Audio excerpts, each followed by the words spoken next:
Hi, everybody. I'm having a brewski right now. Okay, it's not a real brewski. I don't think there's any sugar in it, but nonetheless, it tastes so damn good. Not an ad, which it was.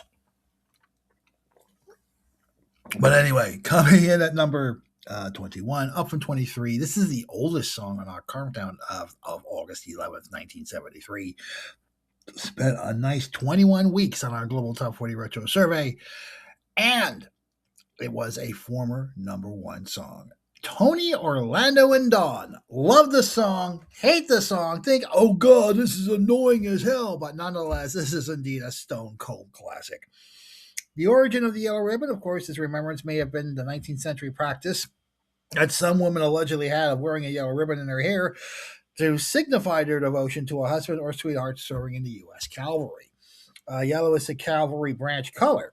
The song "Round Her Neck She Wears a Yellow Ribbon," tracking back centuries, but copyrighted by George A. Norton in 1917.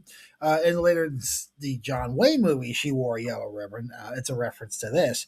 The symbol is a yellow ribbon, widely known in civilian life in the 1970s as a reminder of an absent loved one, either in the military or in jail, or will be welcomed home to a return. Of course, in 1971, during the Vietnam War, newspaper columnist Pete Hamill wrote a piece for the New York Post called "Going Home." In it, he told a variant of a story in which college students on a bus trip to the beaches of Fort Lauderdale make friends with an ex-convict who is watching for a yellow handkerchief on a roadside oak in Brunswick, Georgia.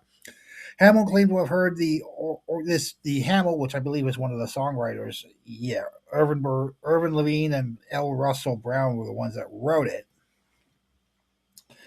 Okay. I'm sorry. Hamill, okay. I'm trying to think this out here.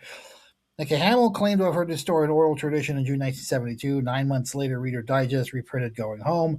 According to L. Russell Brown's, the co-writer of the song, he read Hamill's story in the Reader's Digest and suggested to his songwriting partner, Irving Levine, that they wrote a song based on it. This wrote a song. The level in the Bremer was then registered a copyright for the song, which they called "Tie a Yellow Ribbon" around the old oak tree. At the time, the writer said that they heard the story while serving the military. Pete Hamill was not convinced and filed suit for infringement. Hamill dropped the suit after folklorists working for Levine and Brown turned up archival versions of the story that had been collected before Going Home had been written. 1991, Brown said the song was based on a story he had read about a soldier headed home from the Civil War who wrote his beloved that he was still welcome. He should tie a handkerchief around a certain tree.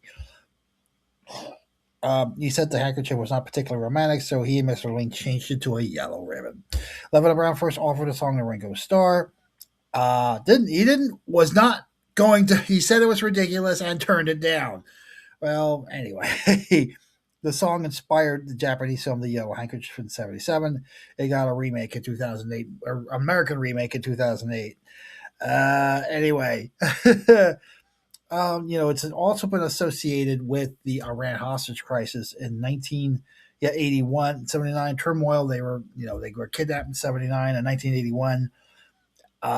6 days after Ronald Reagan became president, negotiations resumed under U.S. Deputy Secretary of State Warren Christopher with an agreement signed on January 19th, 1981. The yellow ribbon, of course, was unique about America. With people coming home from that hostage situation, they saw yellow ribbons around their tree. I'm pretty sure everybody remembers that so well. Power People Revolution, which was in 1983 in the Philippines. Associates with the Hong Kong protests in 2014. Oh, they played this during the Hong Kong protests. Oh, pro-democracy contest, sympathetic street musicians, a reference to yellow ribbons has become a popular symbol of the movement on site. And on social media, journalists covering the event described the use as a tune as a protest song. Wow, when I think of tie a yellow ribbon around the old oak tree, when I think of what you're about to see, the last thing I think is protest song. But you do you, Hong Kong. Here's the song. Up from 23 to 21 in its 21st week on our Global Top 40 Retro Survey. Tie a Yellow Ribbon Around the Old Oak Tree. Tony Orlando and Dawn.